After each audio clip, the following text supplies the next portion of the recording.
Thank you, Mr. President.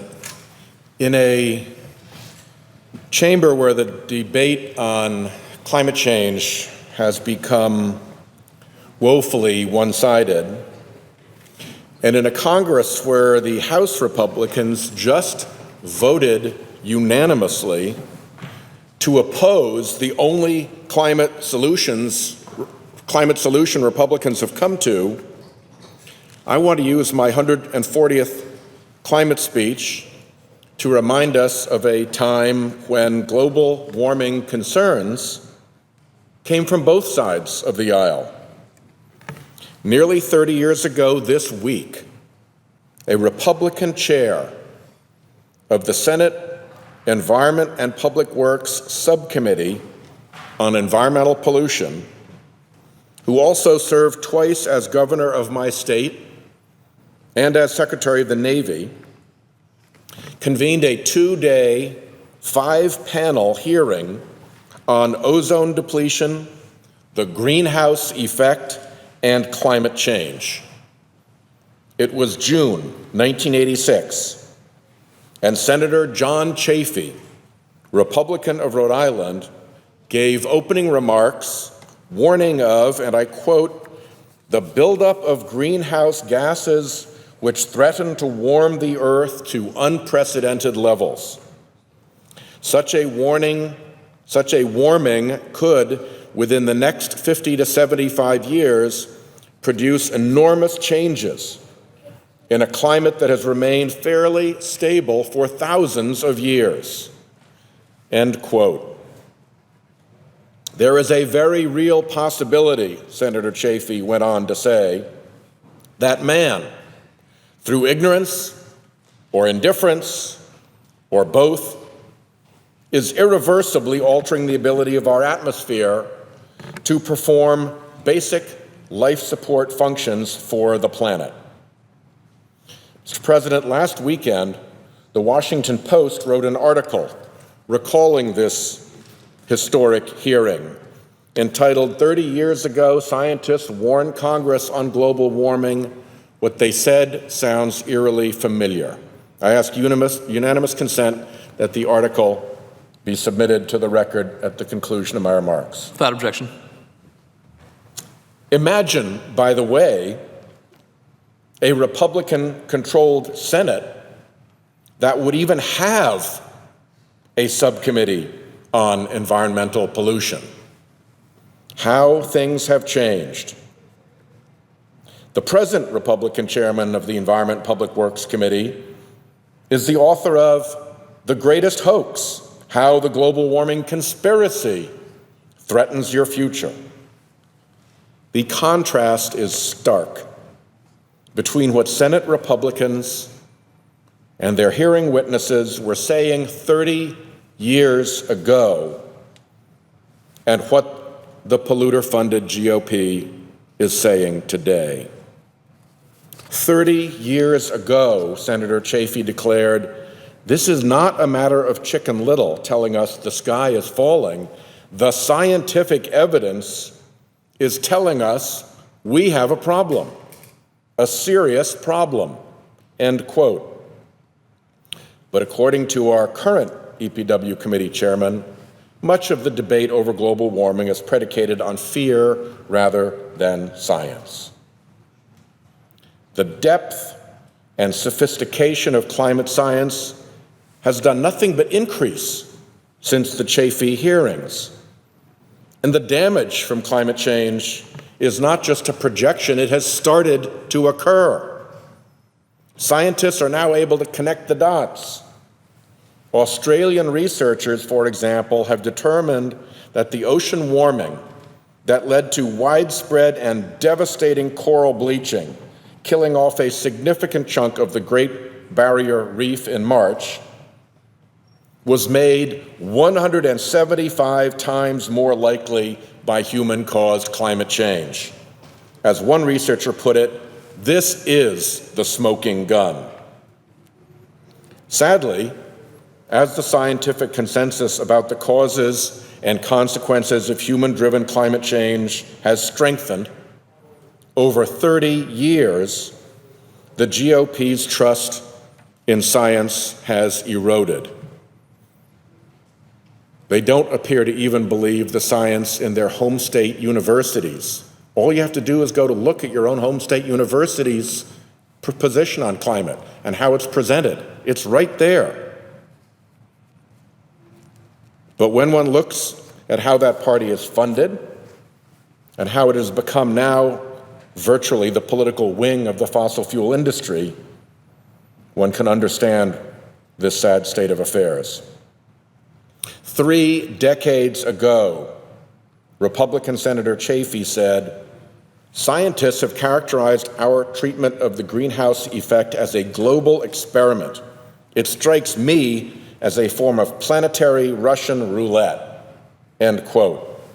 He went on to say, by not making policy choices today, by sticking to a wait-and-see approach, by allowing these gases to continue to build up in the atmosphere, this generation may be committing all of us to severe economic and environmental disruption without ever having decided that the value of business as usual is worth the risks. Those who believe that these are problems to be dealt with by future generations are misleading themselves, he said. Man's activities to date may have already committed us to some level of temperature change. Even with 30 more years of solid science buttressing it, many in the present-day GOP deny that basic understanding and ignore even the home state mainstream climate science that underpins it. A very few Republicans in Congress are now so bold as to accept mainstream established science as it is taught in their home state universities, as it is accepted by all our national science agencies and laboratories, and as it is warned of by our military and intelligence services, which is a nice step, but none will yet act on that understanding.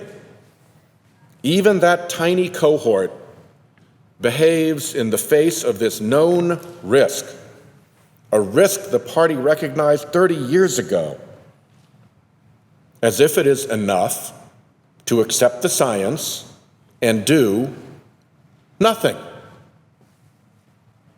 All 14 of the House members who sponsored the House resolution on climate change, all 14 of them just voted with ExxonMobil and the Koch brothers against a carbon fee. When the whip comes down. 30 years ago, the Chafee hearing witnesses included the longtime director of NASA's Goddard Center, Dr. James Hansen, Dr. Michael Oppenheimer of Princeton, Dr. Robert Watson, and then Senator Al Gore of Tennessee.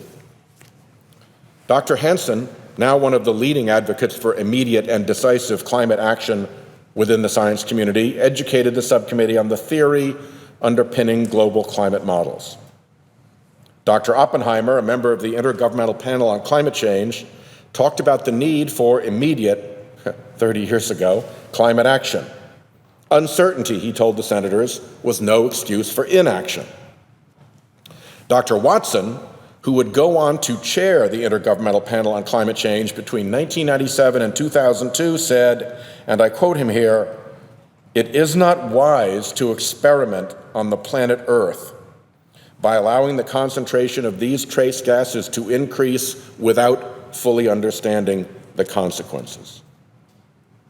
Senator Gore agreed with these scientists, testifying that there is no longer any significant difference of opinion within the scientific community about the fact that the greenhouse effect is real and is already occurring.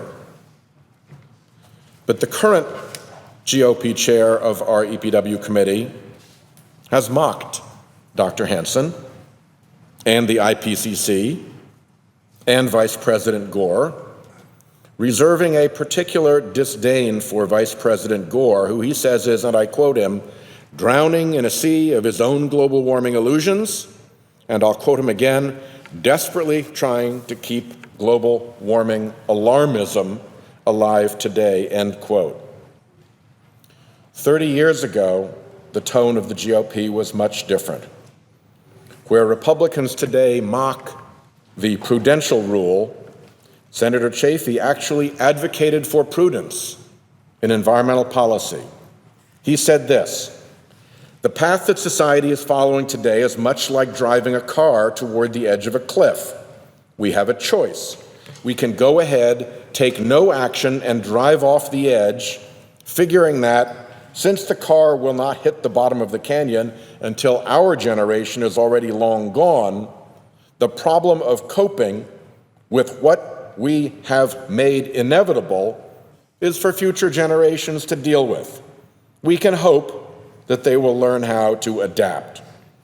On the other hand, we can put the brakes on now, before the car gets any closer to the edge of the cliff, and before we reach a point where momentum will take us over the edge with or without application of the brakes." End quote. Present-day Republicans just want to turn up the radio to the tune of "Drill, Baby, Drill" and jam the accelerator to the floor. Our current EPW chair has even said, CO2 does not cause catastrophic disasters. Actually, it would be beneficial to our environment and our economy, end quote. 30 years ago, Senator Chafee knew there was much yet to learn about climate change. Scientists will agree on the margins that there still is more to learn. But Senator Chafee said then that we have to face up to it anyway. I quote him again: "We don't have all the perfect scientific evidence. There may be gaps here and there. Nonetheless, I think we have got to face up to it. We can't wait for every shred of evidence to come in and be absolutely perfect. I think we ought to start to try and do something about greenhouse gases, and certainly to increase the public's awareness of the problem and the feeling that it is not hopeless. We can do something." 6.5 years ago, the United States was preparing to join the gathering of nations in Copenhagen for the 2009 UN Climate Change Conference. When that happened, business leaders took out a full-page ad in the New York Times calling for passage of U.S. climate legislation, for investment in the clean energy economy, and for leadership to inspire the rest of the world to join the fight against climate change. We must embrace the challenge today to ensure that future generations are left with a safe planet and a strong economy. Please don't postpone the Earth. If we fail to act now, it is scientifically irrefutable that there will be catastrophic and irreversible consequences for humanity and our planet. Well, interestingly, one of the signatories of that advertisement was none other than Donald J. Trump, chairman and president of Trump Industries.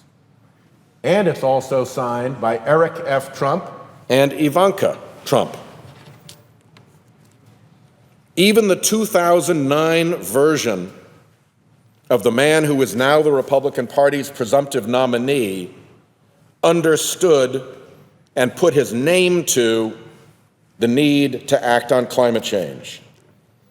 Mr. President, I ask unanimous consent that a copy of that advertisement be added at the conclusion of my remarks. Without objection. What does this individual, now the Republican Party's presumptive nominee, now want to do? He's proposing to roll back President Obama's Clean Power Plan and cancel, he said, the landmark Paris Climate Agreement. This same guy who signed this advertisement has since labeled decades of research by thousands of honest and honorable climate scientists a hoax, a con job, and BS, to use a more polite form of his expression. All the while, on his business side, he wants a seawall to protect his golf resort from global warming and its effects, end quote. What do actual climate scientists think about the Republican nominee to be's energy policies? Well, in reference to canceling the Paris Agreement and undoing the Clean Power Plan, Dr. Paul Higgins, who is the director of the American Meteorological Society's policy program, remarked, and I quote him, "Undoing these efforts would mean that future emissions of carbon dioxide would be larger and future atmospheric concentrations would be higher. Higher CO2 concentrations would mean larger changes in climate and faster rates of change. Larger and faster changes in climate, in turn, pose greater risk to society." End quote. Dr. Kevin Trenberth is a senior scientist at the National Center for Atmospheric Research. He said, "My quick reaction is that his comments show incredible ignorance with regard to the science and global affairs." End quote. Incredible ignorance. That's the party standard.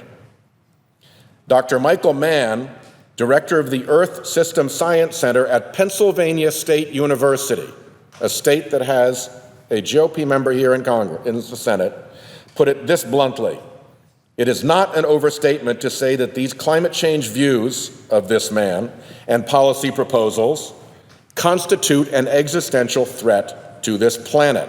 End quote. Dr. Catherine Hayhoe, director of the Climate Science Center at Texas Tech University, that famous liberal left-wing university, Texas Tech University, has spoken of the potential economic cost of inaction, and I will quote her here: "As the impacts grow ever more evident, severe, and costly, what was obvious to the 195 nations who met in Paris will become obvious to every human on this planet. Doing something about climate change is far cheaper than not." So a quick aside on Dr. Hayhoe's comment: when this becomes obvious to every human on this planet, what will then be the legacy of the Republican Party? Not a proud one. Indeed, it will be a legacy to run from. The fossil fuel companies, their trade associations and front groups, and many in the GOP have spent the 30 years since the Chafee hearings obstructing responsible climate action, despite better scientific understanding and growing public support for climate action. The fossil fuel industry has particular blame. They have erected a multi-tentacled climate denial apparatus that has deliberately caused that obstruction. And there are plenty of scientists looking at that now. Citizens United is what gave that industry the unprecedented political weaponry that it has used to accomplish that end. The GOP, Citizens United, fossil fuel industry nexus will earn history's condemnation. Let's just hope that it's not too late. The Washington Post, in its article, asked Dr. Oppenheimer to reflect on the intervening 30 years. Dr. Oppenheimer said, "This hearing helped bring the concern together and essentially painted a picture that things are kind of spinning out of control, that science is trying to tell us something, that the world seems to be changing even faster than our scientific understanding of the problem. And worst of all, our political leaders are way behind the 8 ball." End quote. I knew Senator Chafee. He was a friend, he was a family friend. He may have been my father's best friend. He was an optimist, a pragmatist. He used to say, "Given half a chance, nature will rebound and overcome tremendous setbacks, but we must, at the very least, give it that half a chance." End quote. But he also knew nature's tolerance is not unlimited. At those groundbreaking hearings, Senator Chafee warned, "It seems that the problems man creates for our planet are never ending.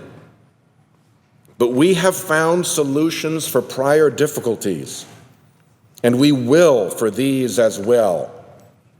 What is required is for all of us to do a better job of anticipating and responding to today's new environmental warnings before they become tomorrow's environmental tragedies." And with those words, I close and yield the floor.